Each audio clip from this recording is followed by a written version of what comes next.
By the end of the 80s, the original Transformers line was pretty much on life support, and Hasbro was basically throwing ideas into a wall to see what would stick.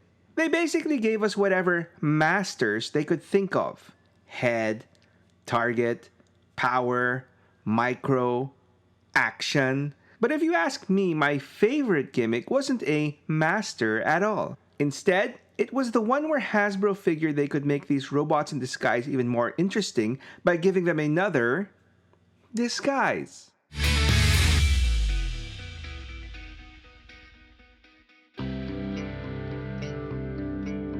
When it comes to all the different types of gimmicks Hasbro cooked up for the Transformers towards the latter half of the Generation 1 line to keep things interesting, I would have to say that Pretenders would have to be my favorite of the bunch. I mean, don't get me wrong, Headmasters, Target Masters, Power Masters were all cool to a certain degree. Except Action Masters, that is. I mean, Transformers that don't transform? Dumb. I'm just trolling all you Action Master fans out there. They were okay. But in my opinion, none of these masters held a candle to the Pretenders. So, for those not in the know, the concept of Pretenders was pretty straightforward. Take your basic Transformer and encase them in a usually organic outer shell so it can pretend to be just about anything but a transforming mechanical being, a literal robot in disguise.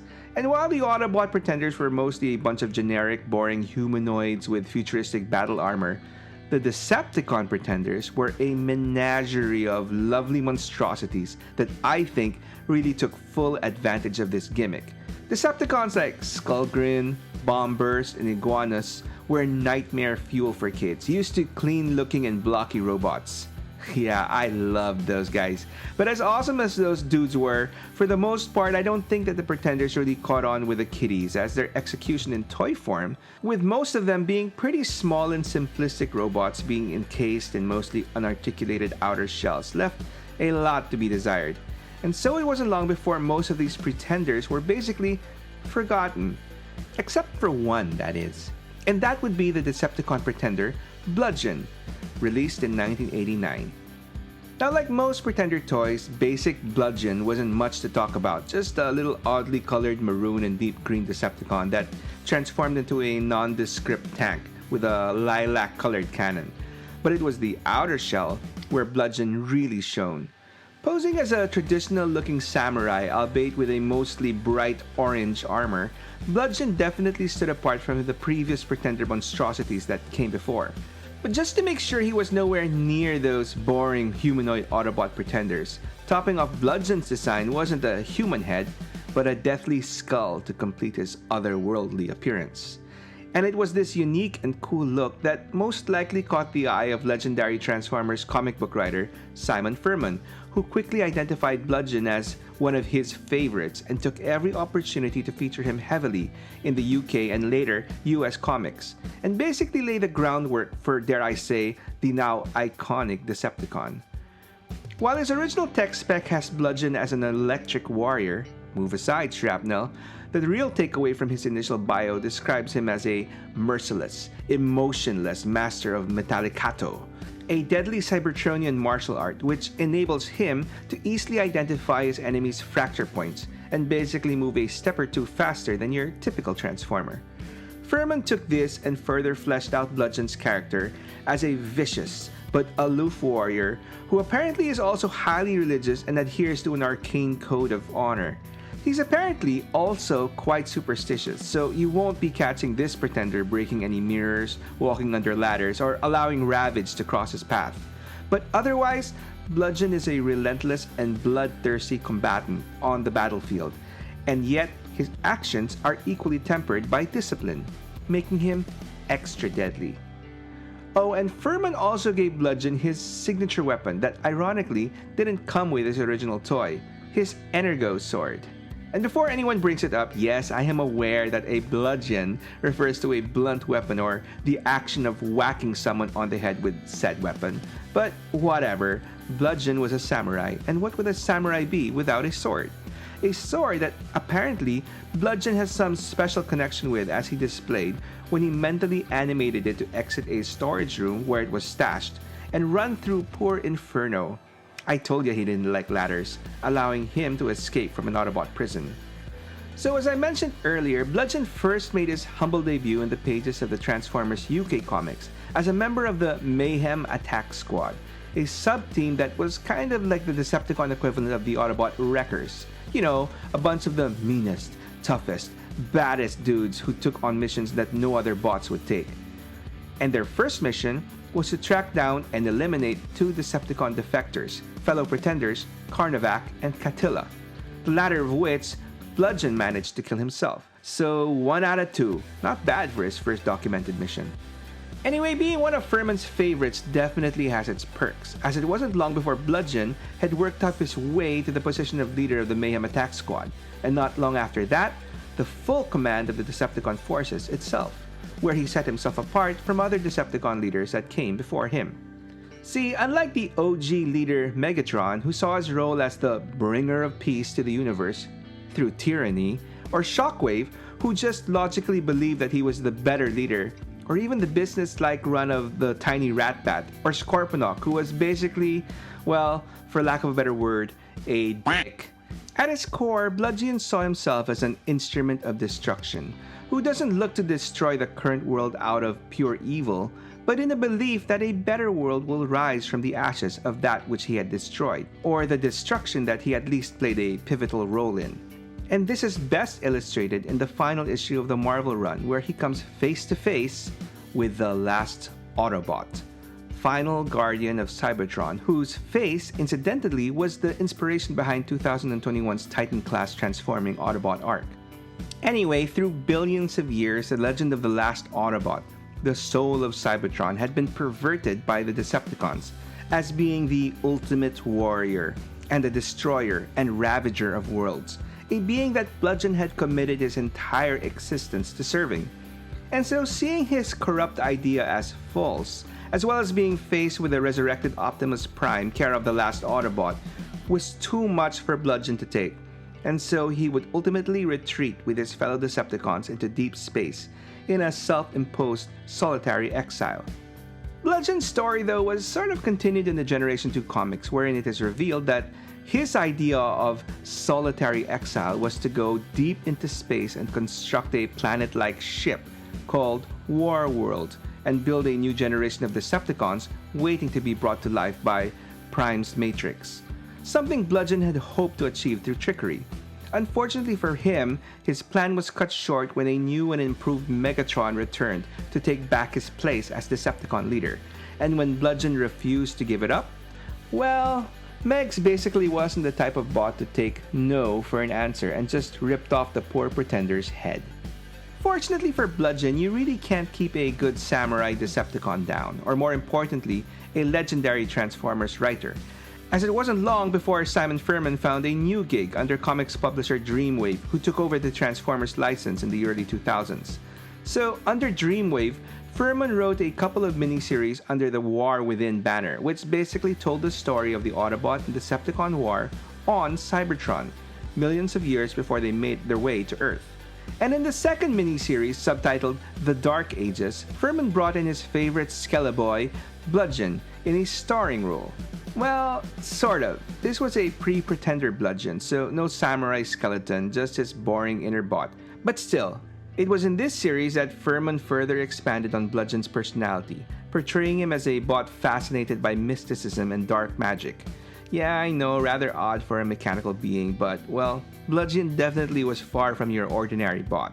Anyway, together with his fellow Pretender, Bugly, and the headmaster, Mindwipe, the three Decepticons formed the Chaos Trinity, whose efforts to harness dark arts attracts a literal dark being called the Fallen, a fiery being from an ancient Cybertron who promises them even greater power in exchange for their help in carrying out his evil plan.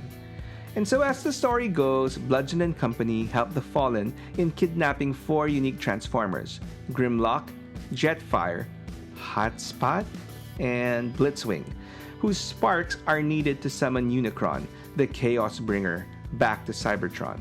In the end, it takes the many splintered Autobot and Decepticon forces to all unite to take down Bludgeon and the Fallen himself. On an extreme side note, My 3D art was featured on the letters page of the final issue, so yeah.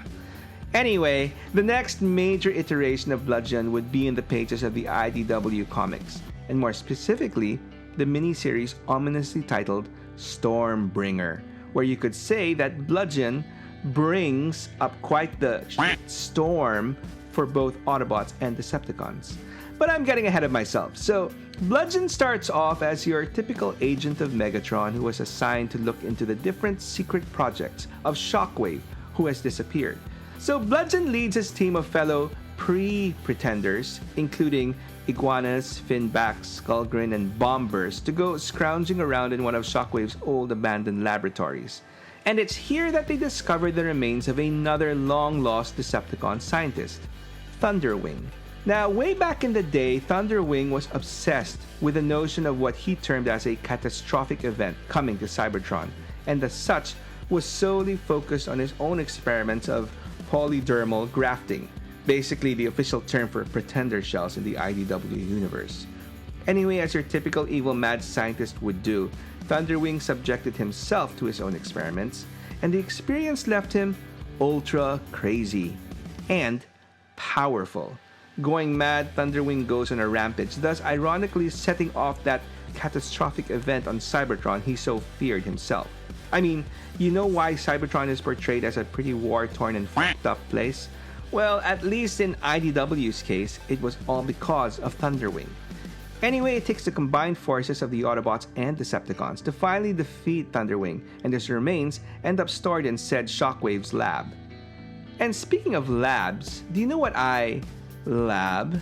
Hearing from all you guys. Okay, that was pretty forced, wasn't it? I hope I don't get bludgeoned for that one. But seriously, have you got anything to share about Bludgeon, the Pretenders, or anything under the sun? Let me know in the comments below. I would love to hear what you guys have to say. Okay, I'll stop. As you know, when it comes to success on YouTube, engagement is key and is a huge help for making my channel grow. So once again, thank you for all your support. And so back to the story. Now, I don't know about you, but I would think that Bludgeon, a bot obsessed with the destruction of Cybertron for a better world, would be the last bot you'd want finding Thunderwing's remains. But yeah, funny how things work out sometimes. And so Bludgeon wastes no time in not only reviving Thunderwing for even more chaos-filled destruction, but also sets out to continue his research on polydermal grafting to apply on himself.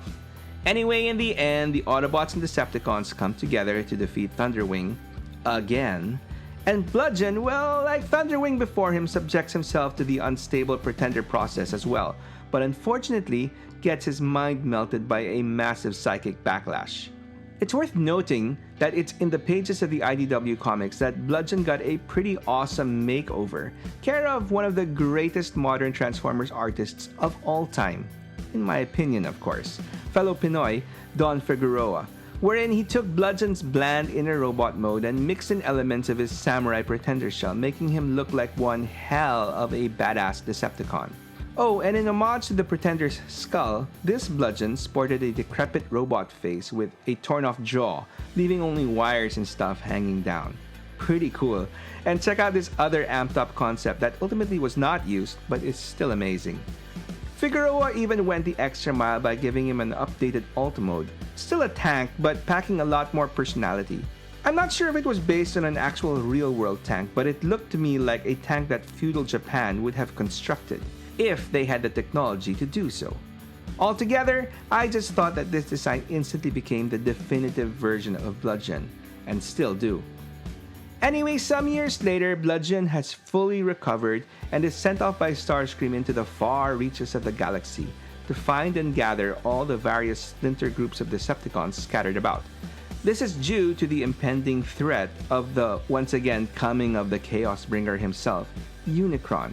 At this point, you'd think that sending off Bludgeon deep into space on his own is never a good idea, as while he does succeed in amassing quite the formidable and massive fleet christened the Decepticon Vengeance Division, or DVD for short. True to his nature and name, Bludgeon plays the role of the Great Pretender, fooling Starscream and instead secretly throwing in his lot with the apocalypse-promising Unicron. sending his massive fleet to supposedly battle the Chaos Bringer, but in reality, offering them up to Unicron and has them perverted into a maximal fleet. And so in the climactic battle between the Transformers and Unicron in defense of the Earth, unfortunately in this universe, Unicron does manage to destroy Cybertron. Bludgeon finds himself in a head-to-head battle with the Dinobots Slag, Snarl, Sludge, and Swoop on board his command ship, the World Sweeper. And while Bludgeon manages to kill both Snarl and Sludge, he finally meets his end caught in battle with resident Dinobot a-hole Slag as his ship crashes into the White House, killing them both. And in case you're wondering, Swoop survives. Anyway, as far as Bludgeon toys go, there haven't been that many, especially if you're talking about the ones that I owned. Considering the significant role he played in the original Marvel Comics and later series, we would have to wait quite a while before any new Bludgeon toys found their way into our hands. But finally, in 2009, we didn't just get one, but two new Bludgeon toys, ironically as part of the toy line for the live-action Transformers movie, Revenge of the Fallen, wherein he made absolutely 0 appearances in. I mean, I guess given his past connection with the Fallen, it would make sense to include him in the toy line. But anyway, the first Bludgeon was basically an unspectacular recolor of a previously released Decepticon from the first movie named Wreckage. It was a cool design and I guess paid a nice enough homage to the original bland Innerbot version of Bludgeon. But it was the second Bludgeon toy that really gave him his just due. Loosely based on the awesome IDW design, this Voyager toy was amazing, possibly one of the best, if not the best, Bludgeon toys to date. I mean seriously, this guy had rubber tank treads that converted into intricate armor plating in robot mode, and had multiple blades including his main sword, which could be neatly stored inside the tank turret. If there was one small nitpick, it would be his head, which looked a little too wide and unimposing. But an obscure third-party company, sorry I couldn't find the name, came to the rescue with an upgrade kit with not only better alternate heads, but with some back metallized swords as well. And speaking of third-party companies and upgrade kits, a few years later down the line, DNA Designs, a third-party company best known for making upgrade kits, threw in their hat into the third-party big leagues with their first, and if I'm not mistaken, only fully designed Transformer toy to date. Their masterpiece version of Bludgeon called Susanoo, after the god of sea, storms, and fields in Japanese mythology, not the Phil Collins song. Anyway, as far as first attempts go, Susanoo is pretty okay. I mean, this guy is beautiful, with so many intricate details and is highly articulated, able to achieve quite a number of cool poses. But unfortunately, that's where the good stuff ends. Susanoo was basically an amped up version of the Voyager Revenge of the Fallen Bludgeon in terms of engineering, which on paper sounds like a great idea. But let's just say that DNA's execution has been weighed, measured, and has been found wanting. The final product is rather finicky with bad tolerances all around and is made of pretty brittle plastic. So while in concept he isn't a nightmare to transform, he is a nightmare to transform.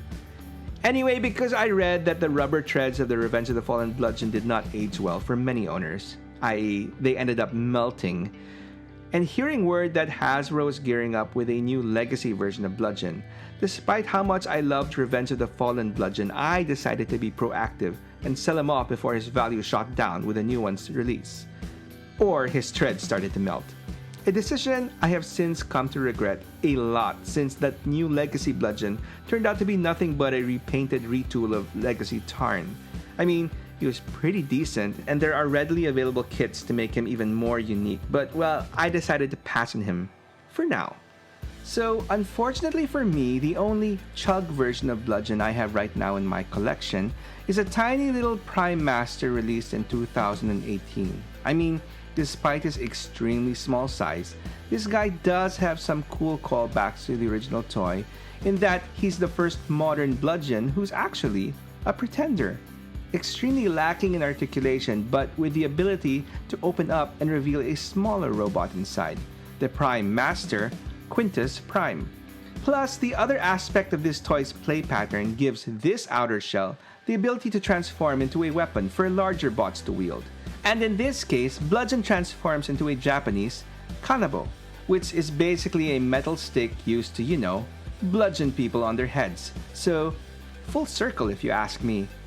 And speaking of going full circle, since we're back to Pretenders, let's finish things off with a bunch of random bludgeons in a brand new special segment I'd like to call Bludgeon Pretends to Be. So let's get started so you'll see where I'm going with this. First up is Bludgeon Pretends to Be a Pirate. So for the most excellent series Transformers Animated, the late Derek J. Wyatt, art director of the show, made a rough sketch of what I assume was a planned animated Bludgeon for some future season. Unfortunately, the show was abruptly cancelled before this could actually be a thing, which really sucked because I would have loved to see Bludgeon portrayed as a pirate. Next up, we have Bludgeon Pretends to Be a Cowboy. So remember when I said earlier that since the original toy released in 1989, we had to wait over 20 years till we got the first new Bludgeon toy? Well, technically that isn't true, since in 2003, we did get a Bludgeon toy, placed on the heroic Shattered Glass Bludgeon that is. And if you're not familiar, Shattered Glass is a Transformer term for an alternate universe where Autobots are the bad guys and Decepticons are the good guys. Anyway, so a good Bludgeon?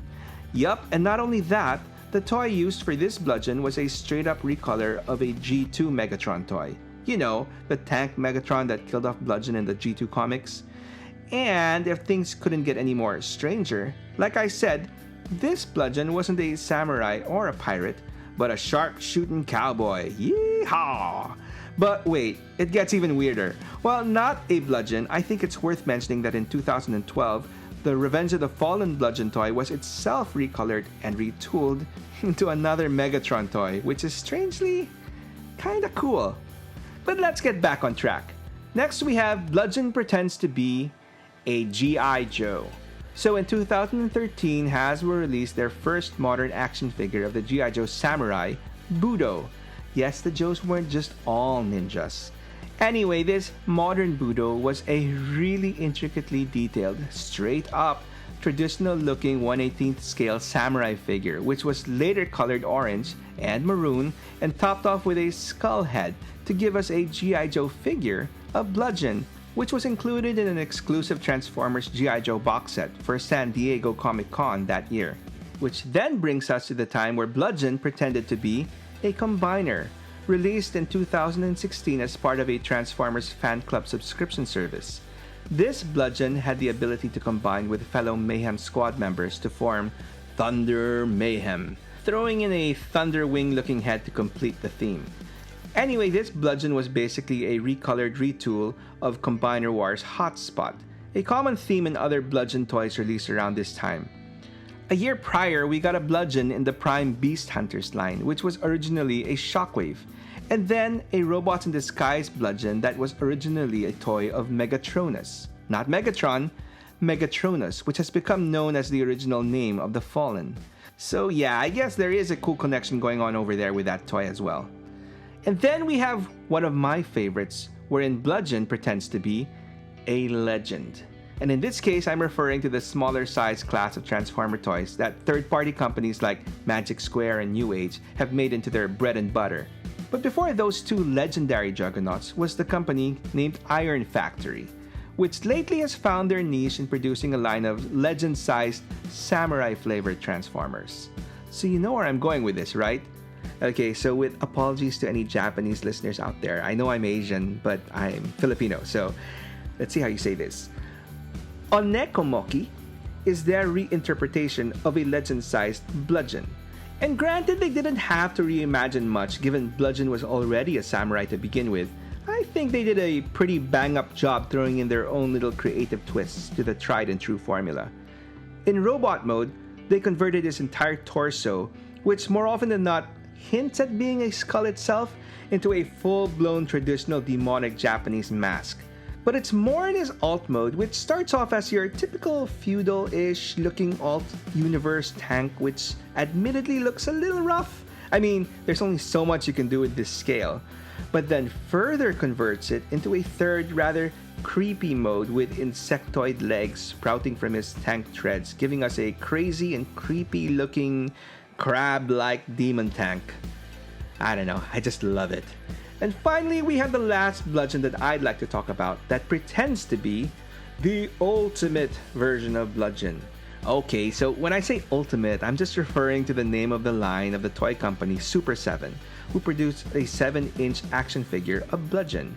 Yes, an action figure that doesn't transform. But well, I mean, where have you been? It's 2025, where non-transforming Transformers are apparently the hottest thing around.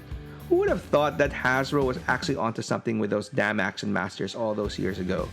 Anyway, sorry. So, Ultimate Bludgeon, based completely on his original G1 toy. The shell, that is. And while it's advertised as fully articulated, a term I use very loosely in this case, I'll at least give it credit for having more articulation than the original toy. And it comes with tons of accessories and switch-out parts, which is par for the course for the Ultimates line. And while I don't collect Super 7 Transformers, I could see this being a nice standalone token piece for any Bludgeon fanatics collection out there. And speaking of token pieces, how much do you know about the Transformer that arguably started as a token female character for the Transformers 1986 movie, but has since transcended that role and is now one of the most loved characters in the franchise? If you want to know more about the pink Autobot RC, I've got her story here. Or if you want other Transformer stories, you can check out this playlist over here. Either way, thanks for watching, and I hope you come back for more.